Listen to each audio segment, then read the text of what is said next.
দেশের বাজারে দাম নিয়ন্ত্রণে রাখতে ভারত থেকে প্রায় ২,০০০ টন আলু আমদানি করা হয়েছে।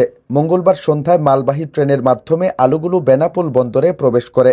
বেনাপোল স্থলবন্দরের সি&এফ এজেন্ট মেসার্স বাংলাদেশ লজিস্টিক সার্ভিস আলুর চালানটি ছাড় করানোর জন্য কাস্টম হাউসে কাগজপত্র জমা দেয়। কাস্টমস ও রেল স্টেশনের কার্যক্রম শেষ করে বন্দর থেকে নোয়াপাড়ায় আলু খালাসের জন্য নেওয়া হয়েছে।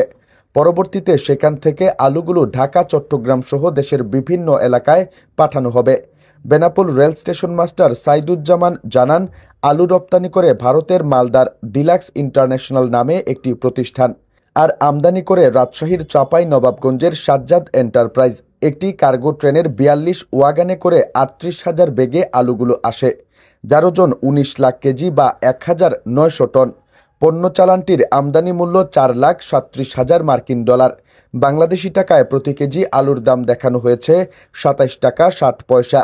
বেনাপোল চেকপোস্ট কাস্টমসের কার্গো শাখার রাজস্ব কর্মকর্তা আবু তাহের জানান, মালবাহী ট্রেনে করে ভারতের পাঞ্জাবের কারতারপুর ৩ শহর থেকে আলুগুলো এসেছে।